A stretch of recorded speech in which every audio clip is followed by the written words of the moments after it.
What are the Right. standards that are being used to determine whether somebody should stay in the United States or should go? Because obviously opponents of the administration are arguing it's violations of free speech. People have the ability to say what they want.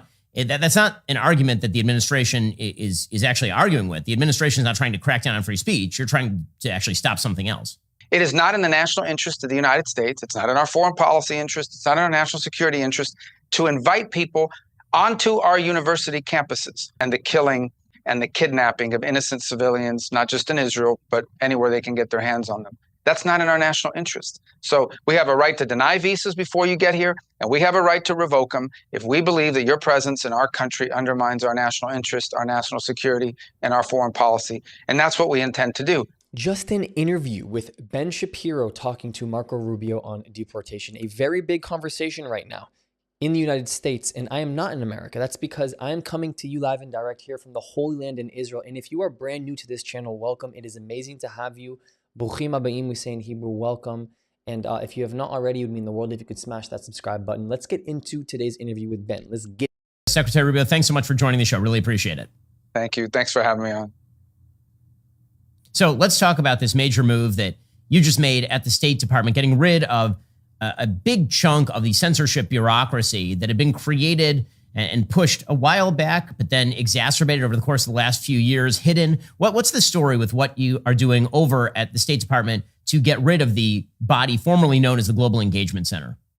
Yeah, I think you have to understand the history behind it. It's real brief. They started it by saying, Al-Qaeda, ISIS, all these terrible groups are radicalizing people online. We should do something about it. And, back when they came up with that 12 years ago, whatever it was, people are like, whatever makes sense. And then it metastasized. And it's like, oh, there's foreign interference in our elections. We need to start going after that. Well, then by 2020, it became a movement to go after voices inside of American politics and begin to label people. And they put a guy in charge who basically was going around saying Trump speaks just like these foreign terrorists. His supporters speak just like these foreign terrorists. So now you have an individual running a State Department entity that was labeling American speech by Americans as foreign interference. And then really the kicker was not only were they doing all that formally from the State Department, but they were taking State Department money and they were giving it to these third-party groups who were supposed to be like independent, verified arbiters of what's true and what isn't, what's good and what's bad. And these groups were deliberately targeting. I believe you were one of the ones they targeted. I think the Federalists began putting labels on people.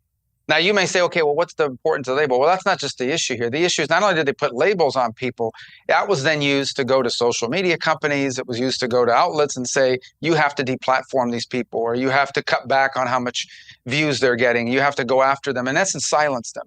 So in essence, it metastasized and the metamorphosis into a government-run entity that was targeting political speech in America, labeling it disinformation, and silencing it. All paid for by the American taxpayers directly and indirectly. And that ends. So what happened when we took over, right before we took over, they got rid of this Global Engagement Center. They renamed it and moved it somewhere else. But, renaming something doesn't change it. You still leave the thing around.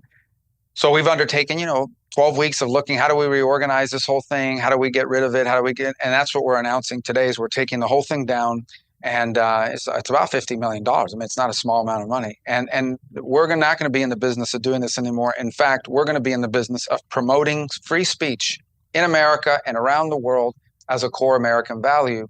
And that really is what we're going to be about right now. And we're also going to go back and look at, as an accountability project, all of the instances in which this was used as a weapon against American political voices. And the reason why that's important is not just because of accountability, it's to make sure it never happens again. You document these things so that someone in the future, when they get some bright idea like this, realize, why we shouldn't do it, because this is what it turns into. And Secretary Rubio, it's a really good object lesson in what happens with some of these government agencies, which start off decades ago with the right purposes and then gradually are infiltrated by people with a significant political partisan agenda, who then proceed to weaponize these institutions against Americans. We've seen this in USAID. Obviously, we see this Correct. Here with the GEC turned into another sort of body that was then hidden inside these agencies. And when people like President Trump talk about the deep state, this is the kind of stuff that he's talking about. Yeah, so USAID is another great example. Humanitarian aid. It was created for development and humanitarian aid. Where it really went off the rails is when humanitarian aid and development aid was turned into how do we infuse domestic political priorities into what we fund around the world.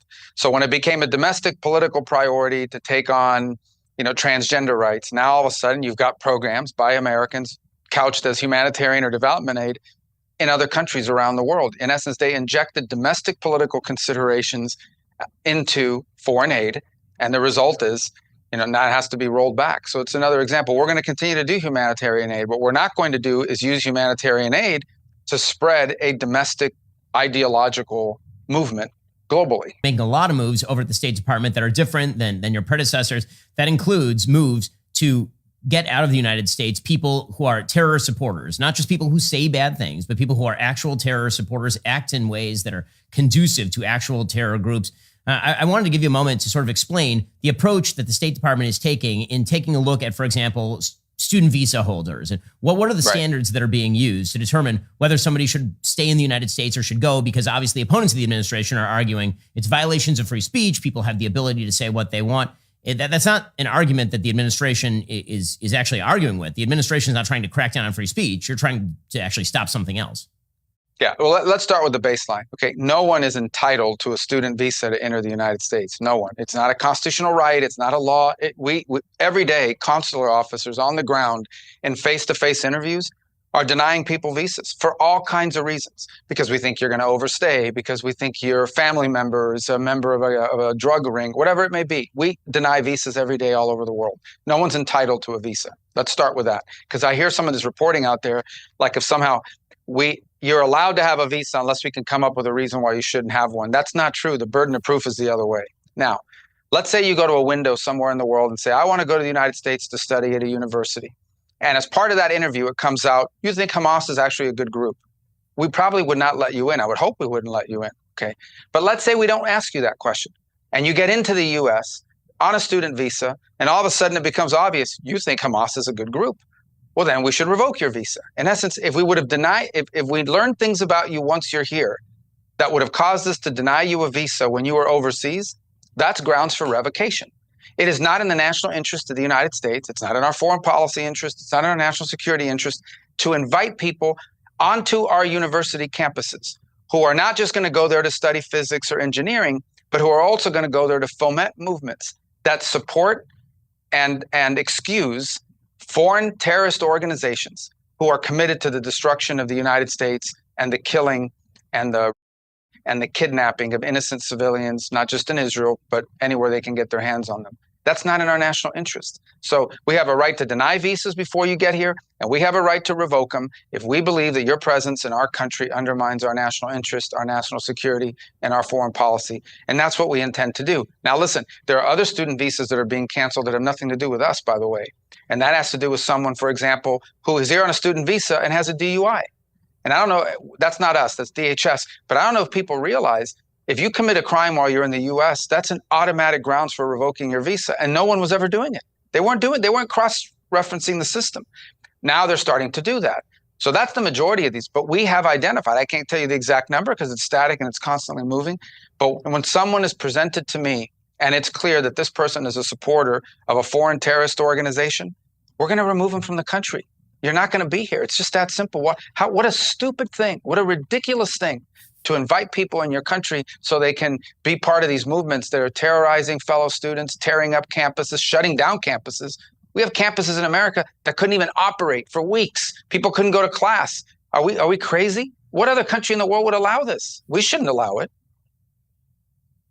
Secretary Rubio, I think that the controversy that's arisen over, for example, the detention of Mahmoud Khalil, who is one of these students at Columbia University who has a green card, but who was also engaged in protest activities that violated the law, who obviously was sympathizing openly with terror attacks by Hamas and all the rest of this, that the sort of controversy here, there's a common thread to the opposition to the Trump administration on this stuff, which is, as you mentioned, this bizarre idea that people are somehow owed entry to the United States. I think that ties in very strongly to the Democrats' new approach to what's going on with this Salvadoran migrant who's now been deported to El Salvador. The administration has taken a legal position that basically now that he's in Salvadoran custody, that it's up to the Salvadorans whether to return this person to the United States or not for further due process concerns. But that's really not the case that's being made by opponents of the administration. Many of the opponents of the administration are making a more significant case, which is the idea that basically if you get into the United States, you are somehow owed a permanent status in the United States. And you're seeing this across the board, ranging from the Trump administration's moves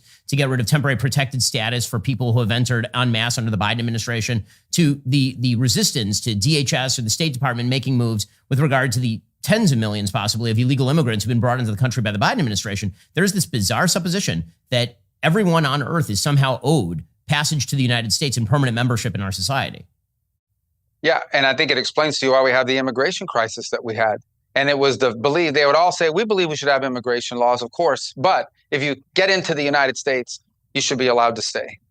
If you make it here illegally, no matter how you got here, then you should be allowed to stay. I mean, I think that mindset that's being revealed in these cases tell you how you get 12, 13, 14, 20 million people entering the country unlawfully and illegally over the last few years because of this mindset that, yeah, we have immigration laws, but we don't really mean it. Once you get in, you should be allowed to stay here indefinitely, and we have some sort of obligation to accommodate you here in the country. That's how you create this mindset that led to that crisis, and people know it. It's all incentive-based. People believed under Joe Biden, rightfully they believed, if I could just get across the border, I'm going to get to stay. And in 90-something% of the cases, they were absolutely right, and that's why more people kept coming. There's a reason why no one's coming now. You know, one of the problems I'm facing right now with countries in the Central America and the Western Hemisphere? U-turns. A lot of people were headed here. They realized Trump was serious. They made a U-turn, and now these countries are complaining, oh, they're stuck in my country. Well, you facilitated their transit for years. Now they're stuck with them as a result of it. But that's actually happening. Why? Because the incentives are no longer to come. The incentives are not to come. It's been successful. It's the most secure border we've had in my lifetime. I mean, if you just think about it. And it's not just because there are people there. It's because people aren't coming anymore because they know that the president is serious about enforcing our immigration laws. Well, Secretary of State Marco Rubio, really appreciate your time. Thanks for what you're doing inside the State Department to get. I think it's ridiculous that we have a debate around whether or not we should be allowing people, and they gave the example of Mahmoud Khalil, who was openly, gracefully, proudly encouraging other people around him, both students, faculty, and non-students, to also support an internationally recognized terrorist group. I think even for the sake of the conversation, forget where you are with Israel-Palestine. I don't care what side you're on. It's not about the sides. It's about logic. Like, you could never, ever, ever be a college student in America and do so for a group like ISIS and not expect the law to knock on your door. What the fuck is law and order? What is it? Free for all? Have any of y'all played Call of Duty before? Did you ever play Call of Duty? If not, video game where you go around on missions, and you have like a live mode where you can basically be in certain maps that they've designed where you can go around, and the idea is to never get killed. The idea is for you to go and kill as many other people as possible. Modern Warfare 2 is probably one of the greatest video games of all time. Anyways, they have a mode where it's a free-for-all mode, essentially, where you're not working with teams, but you're by yourself. And, like, there's no fucking loss. Like, you just fucking go, you kill, you make sure you stay alive, you survive, you hide, you snipe, you do what you got to do. The more kill streaks that you get, the more fucking bonuses you get, et cetera, et cetera. Y'all think, like, that's where we are in the world? 2025? That's it? No police, no government, no politicians, no law and order, no rules, no legislature. Just fucking everybody go do your own thing. We all know what would happen if that was the case. And that's how a lot of these people are really acting. Like, why is there conversation? Why are we having a conversation about this?